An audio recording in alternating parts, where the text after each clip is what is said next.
Welcome back friends, this is current affairs funda. आज हम बात करेंगे अक्टूबर मंथ के एमसीक्यू सेक्शन की और ये हमारा वीक 1 होगा। साथ में ही दोस्तों सितंबर मंथ में कुछ क्वेश्चंस रह गए थे लास्ट वीक में, तो वो जो भी क्वेश्चंस हैं वो हम यहाँ पर इस पार्ट में इंक्लूड कर लेंगे। और साथ में सितंबर वीक का जो पहला वीक है उसका हम पार्ट 1 की बात करेंगे और इसका पार्ट 2 अब तक मैं बहुत जल्दी से जल्दी लाऊंगा। उसमें भी हम कुछ वीक 1 के क्वेश्चंस को कवर करेंगे।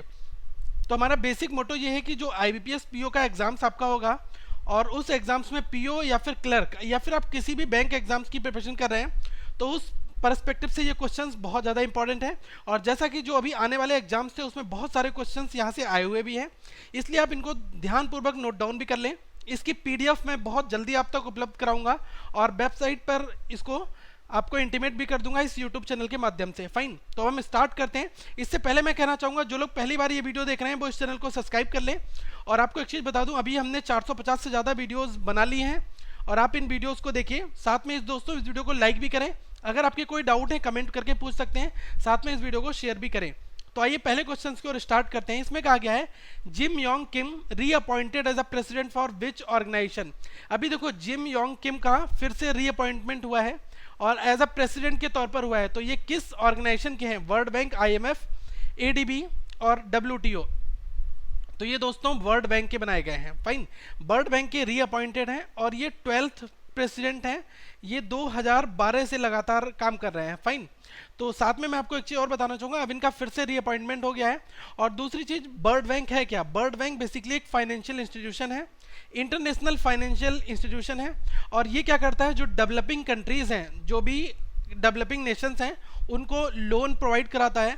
और बेसिकली जो मेन एम है वर्ल्ड बैंक का वो है पॉवर्टी का रिडक्शन करना, the reduction of poverty, that is the main M of this world bank. Fine, तो ये वर्ल्ड बैंक का मेन एम भी है, तो आपको यहाँ से कॉन्सेप्ट समझ में आ गया होगा। नेक्स्ट क्वेश्चन के हम मूव करते हैं। इसमें कहा गया है the world maritime day is being observed across the world on which day. अभी देखिए वर्ल्ड मैरीटाइम डे, मैरीटाइम का मतलब होता है समुद्री। तो देखिए वर्ल्ड समुद्री दिवस कब मनाया गया है, ये बेसिकली क्यों मनाया जाता है, ये क्वेश्चन बन सकता है। तो ये दोस्तों 29 सितंबर को मनाया गया, पहली चीज। और जो भी हमारा शिपिंग सेफ्टी और मैरीटाइम सिक्योरिटी के लिए ये दिन मनाया जाता है। फाइन, और साथ में यहाँ पर एक चीज़ और भी इम्पॉर्टेंट है कि इस बार की जो 2016 की थीम है वो क्या है, ये है shipping indispensable to the world. ये इसकी थीम है जिसको आप नोट डाउन कर सकते हैं। नेक्स्ट क्वेश्चन की हम बात करें। इसमें कहा गया है professor Kala Kaluri Enoch has been conferred with the Murti Devi award of Bharatiya Jnanpith for the year 2015। He is related to which field. देखो पहले क्वेश्चन यहाँ से बनेगा कि मूर्ति देवी 2015 का अवार्ड किसको दिया गया, ये दिया गया है प्रोफेसर, इनका नाम यहाँ पर लिखा है, आप ये नोट डाउन कर लो। दूसरी चीज, ये अवार्ड जो है किसके द्वारा ये कंडक्ट किया जाता है, तो ये दोस्तों भारतीय ज्ञानपीठ जो संस्थान है उसके द्वारा ये अवार्ड बेसिकली दिया जाता है। अब ये पूछा गया है कि ये किस फील्ड से रिलेटेड थे जो इनको मूर्ति देवी अवार्ड से सम्मानित किया गया। तो ये दोस्तों तेलुगु राइटर, जाने माने बहुत फेमस तेलुगु राइटर थे। इस तेलुगु राइटर में इन्होंने एक अपनी बहुत फेमस नॉवेल लिखी, यही नॉवेल आपसे एग्जाम्स में पूछी जा सकती है। इनका नॉवेल का नाम था Anantha Jeevanam, Anantha Jeevanam, that was the name of that novel written by mister professor Kala Kaluri Enoch. ठीक है, इनका नाम नोट डाउन आपने कर लिया। और मैं आपको बताना चाहूँगा ये अवार्ड बेसिकली क्या होता है, इसमें एक सरस्वती की स्टैचू दी जाती है और साथ में दोस्तों 4 लाख का कैश प्राइज दिया जाता है। 4 लाख जो है प्राइज मनी है इसकी, तो ये भी आपसे पूछा सकता है।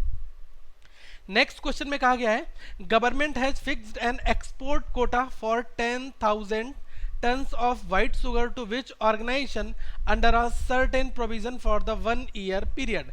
अभी हमारे यहाँ की यूनियन गवर्नमेंट ने एक फिक्स्ड एक एक्सपोर्ट कोटा जिसका यूनिट है 10,000 टन व्हाइट शुगर, ये किस ऑर्गेनाइजेशन के लिए दी गई है? बेसिकली ये कैटेगरी है certain provisions for 1 year period, 1 साल के पीरियड के लिए ये ऐसा कोटा दिया गया है, एक्सपोर्ट कोटा। तो ये दोस्तों किस ऑर्गेनाइजेशन को दिया गया है? सार्क नेशंस को, यूरोपियन यूनियन को, ब्रिक्स नेशन को, या फिर नन ऑफ दीज। तो ये दोस्तों यूरोपियन यूनियन के लिए बेसिकली ये प्रोवाइड किया गया है। और मैं आपको एक चीज़ बताना चाहूँगा, यूरोपियन यूनियन में कितने देश हैं टोटल? ये हैं यहाँ पर 28 कंट्री। 28 देशों को मिलाकर यूरोपियन यूनियन कहा जाता है। फाइन। और ये बेसिकली एक पॉलिटियो इकोनॉमिक यूनियन है और जिसमें अंतर्गत 28 देश आते हैं। नेक्स्ट क्वेश्चन की हम बात करते हैं। इसमें कहा गया है, साथ में मैं आपको एक चीज़ और बताना चाहूँगा, ब्रिक्स, आपको पता है कि ब्रिक्स में 5 देश हैं और सार्क में कितने देश हैं? सार्क में दोस्तों 8 देश हैं। इनके ऊपर इंडिविजुअल मैं वीडियोस जरूर बनाऊंगा, लेकिन आपके एग्जाम होने से पहले रीजनिंग जो आपका करंट अफेयर्स का पेपर होता है जनरल अवेयरनेस का, इससे पहले मैं आप तक ये वीडियोस जरूर लाऊंगा। नेक्स्ट क्वेश्चन में कहा गया है इस्काबा कॉमर्स, ये एक ई कॉमर्स प्लेटफॉर्म है फॉर द रिटेलर्स। ये लॉन्च किस कंपनी के द्वारा किया गया है? क्वेश्चन ये कहता है। तो टीसीएस, विप्रो, इन्फोसिस, एचसीएल। तो दोस्तों ये लॉन्च किया है इन्फोसिस ने। इन्फोसिस ने बेसिकली स्काबा को टेक ओवर कर लिया था और ये सिलिकॉन वैली बेस्ड एक कंपनी है और इसका एक स्काबा कॉमर्स के नाम से एक ई कॉमर्स प्लेटफॉर्म तैयार किया गया है। ये किसने लॉन्च किया है? इन्फोसिस ने। नेक्स्ट क्वेश्चन की हम मूव करते हैं। इसमें कहा गया है what is the abbreviation of PMUY। देखिए एग्जाम्स में पूछा जा सकता है, या तो आप PMUY की फुल फॉर्म बताओ, या पूछा जा सकता है कि PMUY में U का मतलब क्या है, U क्या है। ओके तो ये तो PM प्रधानमंत्री है, Y से योजना हो गया, U से क्या होता है? तो देखो ये होता है प्रधानमंत्री उज्ज्वला योजना। तो कुछ लोग उजाला योजना में कंफ्यूज मत होना, इसका नाम है उज्ज्वला योजना। अगर आपसे केवल यू का मतलब पूछा जाए तब भी आप उज्ज्वला लिखेंगे और कंप्लीट फॉर्म ये है प्रधानमंत्री उज्ज्वला योजना। फाइन। इसकी हमने बेसिकली अभी यहाँ पर बात क्यों की? क्योंकि अभी ये रिसेंटली जम्मू एंड कश्मीर में ये योजना लॉन्च की गई है और जम्मू एंड कश्मीर के जो चीफ मिनिस्टर हैं महबूबा मुफ्ती और union minister of state for petroleum and natural, इनका नाम है इनका नाम है धर्मेंद्र प्रधान जी। तो ये पेट्रोलियम एंड नेचुरल गैस का मंत्रालय हैंडल करते हैं। इन्होंने प्रधानमंत्री उज्ज्वला योजना जो है ये लॉन्च की। फाइन। और इसका बेसिक मोटिव क्या है, ये योजना किन लोगों के लिए है? तो मैं आपको बताना चाहूँगा, जो भी BPL हाउस होल्ड हैं, बिलो पॉवर्टी लाइन में जो महिलाएं हैं उनके लिए फ्री गैस कनेक्शन। ठीक है, ये गैस कनेक्शन की बेसिकली एक स्कीम है। ओके नेक्स्ट क्वेश्चन में कहा गया है कि which state government decided to install monorail. तो एक MOU साइन हुआ है बर्न स्टैंडर्ड कंपनी लिमिटेड और स्टेट ट्रांसपोर्ट डिपार्टमेंट के बीच में। तो आपको बताना है कि BSCL जिसका नाम है बर्न स्टैंडर्ड्स कंपनी लिमिटेड, ये किस देश की कंपनी है जिसके साथ में अभी वेस्ट बंगाल की गवर्नमेंट ने मोनोरेल आपको पता है ना कि देखिए कुछ रेल होती हैं 2 पटरियों के ऊपर चलती हैं, कुछ रेल कैसी होती हैं जो एक सिंगल लाइन होती है और इसके ऊपर इस तरह से ये चलती हैं पूरी तरह से। फाइन। तो ये पूरा कवर करके चलती हैं, जैसे आपने देखा है गुड़गांव में जो मेट्रो मोनोरेल चलती है उसको मोनोरेल कहते हैं। फाइन। तो ये वेस्ट बंगाल में भी अभी डिसाइड कर लिया है इसको इंस्टॉल करने के लिए मोनोरेल के लिए। तो एक MOU साइंड हुआ है, ये बर्न स्टैंडर्ड कंपनी लिमिटेड जो BSCL कंपनी है उसके बीच में हुआ है। तो आपको बताना है कि BSCL कंपनी जो है ये किस देश की कंपनी है? ये दोस्तों बेसिकली भारत की कंपनी है BSCL। तो चौंकिएगा मत आप, भारत की कंपनी के साथ में ही टाई अप हुआ है और स्टेट गवर्नमेंट के साथ में इसका MOU साइंड हुआ है। फाइन। तो मैं आपको यहाँ पर कुछ चीज़ें बताना चाहूँगा। जो ये बर्न स्टैंडर्ड्स कंपनी लिमिटेड है BSCL, ये क्या करेगी? ये फंडिंग करेगी इस प्रोजेक्ट को। फाइन। ये फंडिंग करेगी और जो स्टेट गवर्नमेंट है वो क्या करेगी? वो लैंड को प्रोवाइड कराएगी। ठीक है, लैंड को प्रोवाइड कराने का काम किसके अंतर्गत है? ये स्टेट गवर्नमेंट के अंतर्गत आता है। और टोटल जो लागत है वो 4,216 करोड़ रुपए की लागत आएगी यहाँ पर। और आपको पता होना चाहिए वेस्ट बंगाल की CM कौन है? ये है ममता बनर्जी जी। फाइन। तो ये कंप्लीट डिटेल हुई। नेक्स्ट क्वेश्चन की हम मूव करते हैं। इसमें कहा गया है India beat Pakistan to enter under 18 Asia cup hockey final. देखो भारत ने क्या किया, अंडर 18 एशिया कप के जो सेमीफाइनल था उसमें पाकिस्तान को हरा दिया। फाइन। और पाकिस्तान को हराने के बाद न्यूज़ यहाँ से ये बनती है कि अंडर 18 का एशिया कप हॉकी का जो फाइनल है, या फिर ये अंडर 18 एशिया कप हॉकी कहाँ पर हो रहा है? तो ये दोस्तों हो रहा है आपका बांग्लादेश में। और यहाँ पर मैं आपको एक गुड न्यूज़ और देना चाहूँगा कि अंडर 18 के एशिया कप में भारत ने फाइनल मैच जीत लिया और फाइनल में उसने किसने हराया? फाइनल में उसने हराया बांग्लादेश को। फाइनल में इसने बांग्लादेश को हराया 5-4 से। ओके तो ये अपने आप में एक बहुत अद्भुत कीर्तिमान भी है। ओके सेमीफाइनल में पाकिस्तान को हराया और फाइनल में हराया बांग्लादेश को। और अल्टीमेटली ये कप हुआ कहाँ पर है? ये अंडर 18 एशिया कप हॉकी ये कंडक्ट हुआ है बांग्लादेश में। नेक्स्ट क्वेश्चन की हम मूव करते हैं। इसमें कहा गया है government announces how much cash reward for Rio Paralympic winners. देखिए जो दिव्यांग लोगों के लिए भी रियो पैरालंपिक्स हुए हैं, तो इसमें जो देखिए जो फिजिकली चैलेंज्ड हैं उनके लिए भी ओलंपिक गेम्स होते हैं, उनको हम कहते हैं पैरालंपिक्स, ठीक है। तो ये ब्राज़ील में भी कंडक्ट हुए, और इसमें भारत की तरफ से जिन लोगों ने बहुत अद्भुत कीर्तिमान हासिल किया, इसके लिए गवर्नमेंट ने एक कंप्लीट पैकेज रखा है। तो वो कितना कैश रिवार्ड रखा गया है सब लोगों के लिए मिलाकर, तो ये दोस्तों 90 लाख रुपए का कैश प्राइज रखा गया है। फाइन, तो 90 लाख रुपए किस किस तरह से दिए जाएंगे और उन किन खिलाड़ियों के नाम क्या क्या है, तो हम यहाँ पर चर्चा करेंगे। गोल्ड मेडल विनर्स जो हैं, जिनका नाम है मरियप्पन थांगवेलु, ये हाई जंपर हैं, और साथ में देवेंद्र झाजीरा, ये जेवलिन थ्रोअर है। जेवलिन थ्रोअर का मतलब होता है भाला फेंक, जो भाला फेंक प्रतियोगिता होती है उसको हम जेवलिन कहते हैं। और इनको 30-30 लाख रुपए, जिन्होंने गोल्ड जीता है उनको 30-30 लाख रुपए दिए जाएंगे। और साथ में दीपा मलिक, इन्होंने शॉर्ट पुट का मतलब होता है जो एक बड़ा सा वो नहीं होता है गोला फेंक जिसको कहते हैं, गोला फेंक में इन्होंने सिल्वर मेडल जीता था, तो अब इनको 20 लाख का प्राइज दिया जाएगा। और वरुण सिंह भाटी जिन्होंने हाई जंपर में ब्रॉन्ज जीता, इनको 10 लाख रुपए का कैश प्राइज दिया जाएगा। फाइन, तो ये अल्टीमेटली कंप्लीट पैकेज है जो 90 लाख रुपीस का टोटल दिया गया।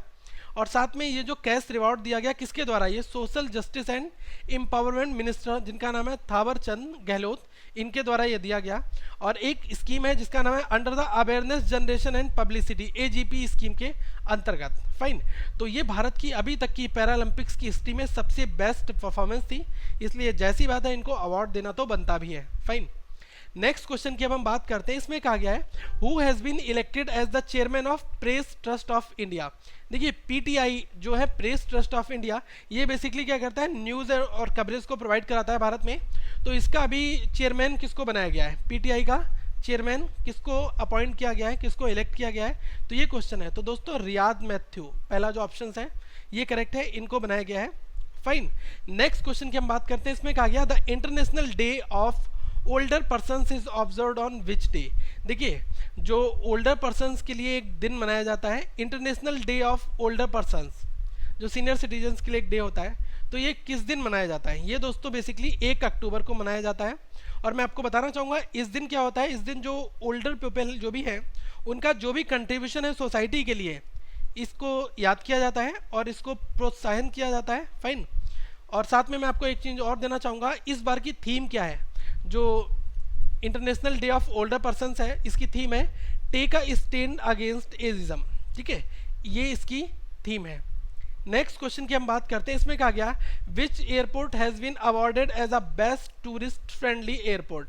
अभी किस एयरपोर्ट को बेस्ट टूरिस्ट फ्रेंडली एयरपोर्ट से सम्मानित किया गया, इस अवार्ड से नवाजा गया। और कैटेगरी क्या है, state annual excellence award for the year 2015 and 16। तो ये award state annual excellence award के अंतर्गत आता है। तो ये दोस्तों दिया गया है तिरुपति एयरपोर्ट को। फाइन, तिरुपति एयरपोर्ट आंध्र प्रदेश, और वहाँ पर जो वर्ल्ड टूरिज़्म, ये बेसिकली वर्ल्ड टूरिज़्म डे पर दिया गया, और वहाँ के जो टूरिज़्म डिपार्टमेंट है उसने ये अवार्ड दिया गया।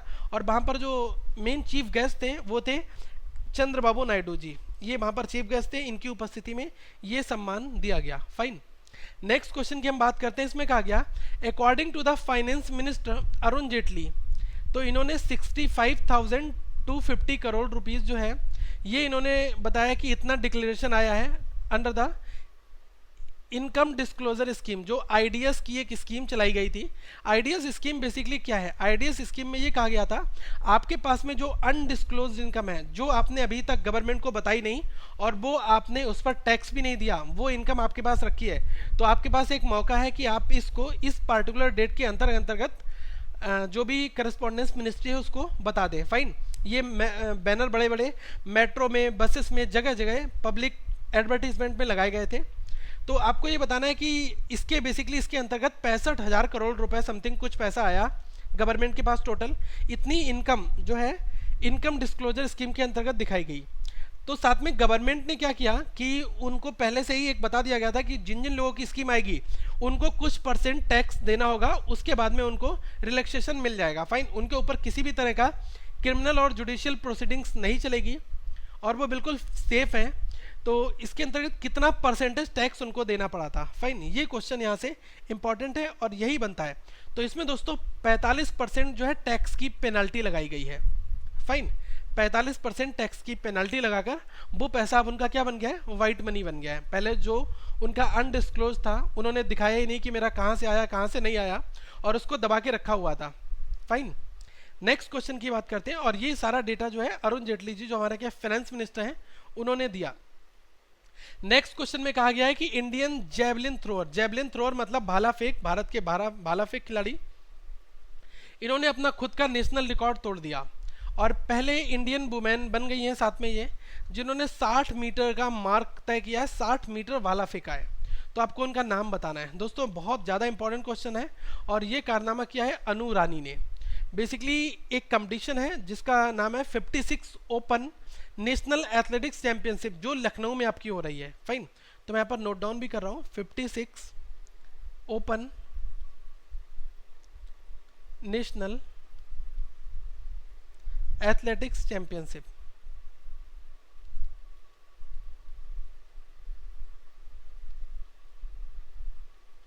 ये कहाँ पर हुई, लखनऊ में।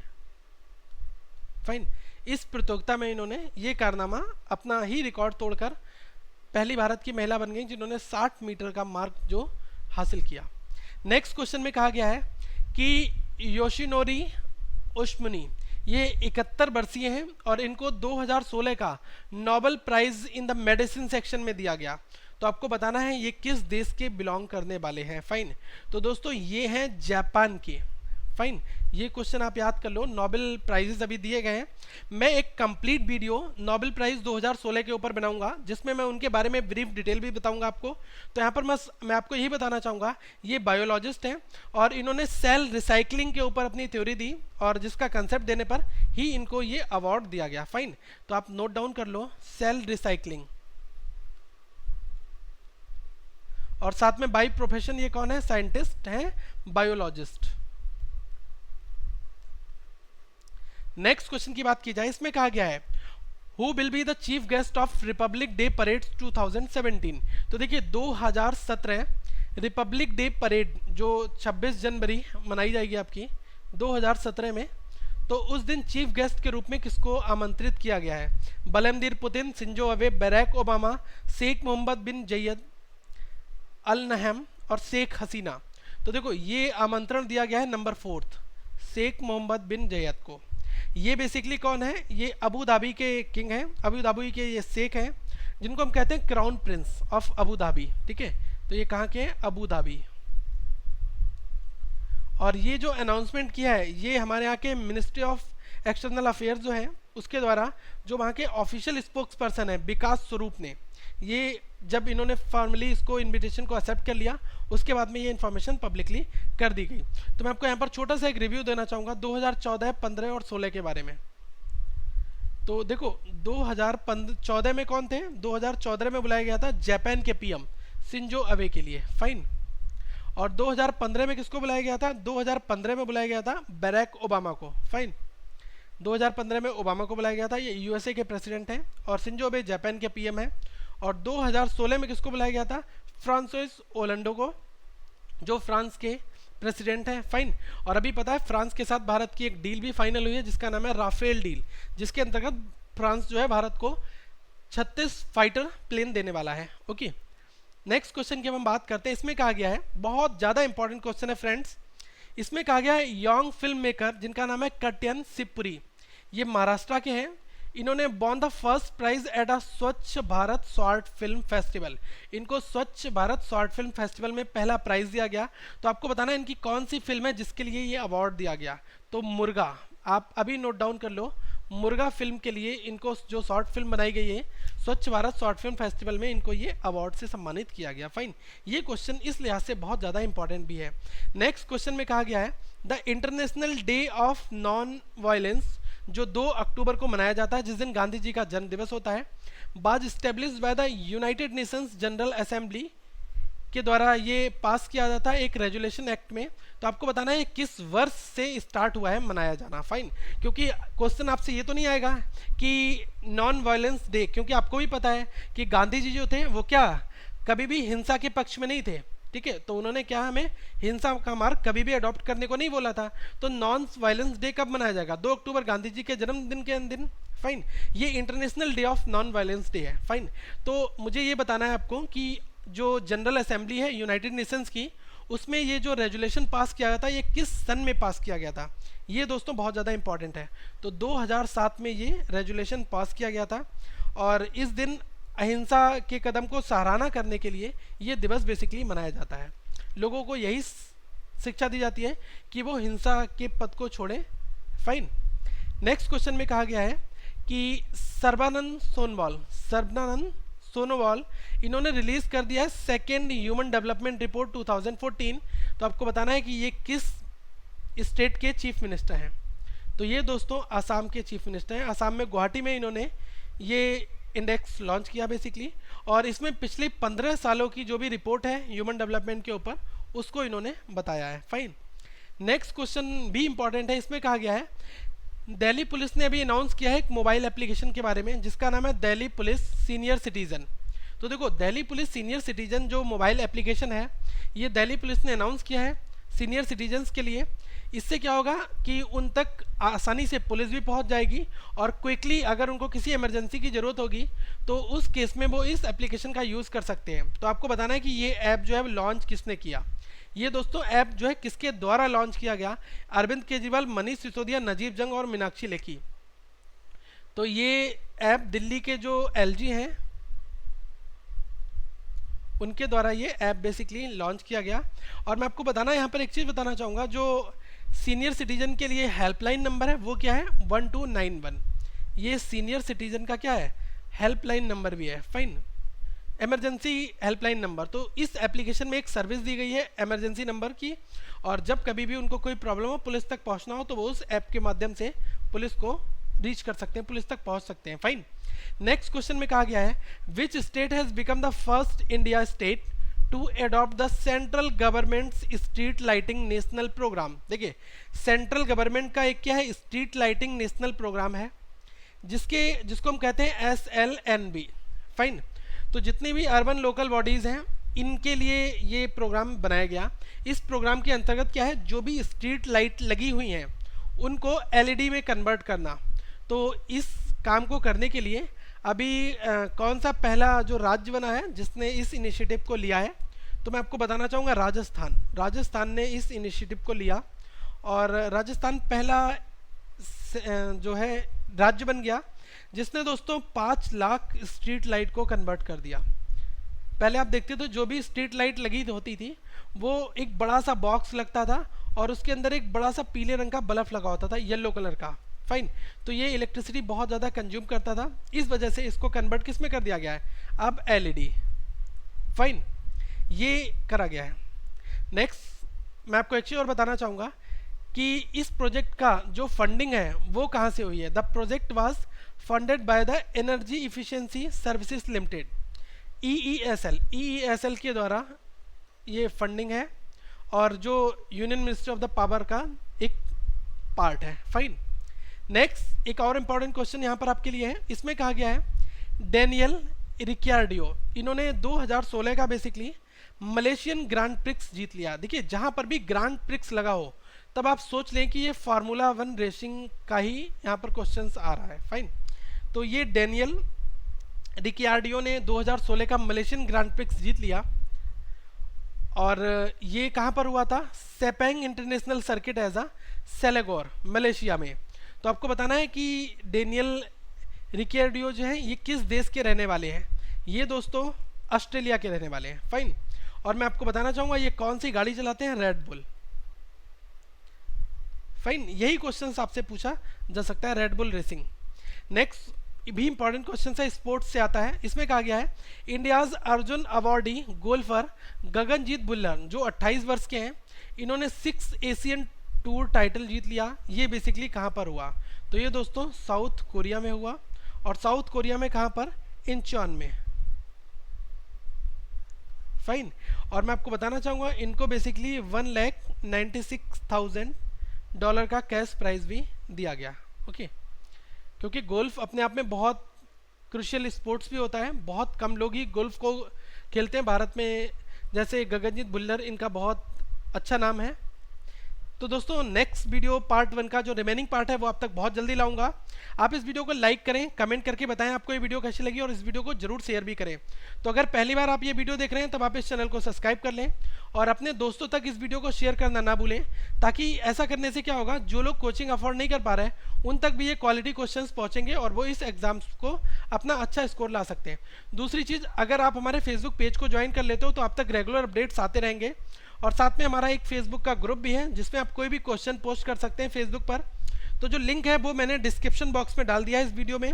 और दोस्तों इसकी जो PDF फॉर्मेट है वो मैं आप तक बहुत जल्दी लाने की कोशिश करूंगा। So thank for watching this video, have a nice day.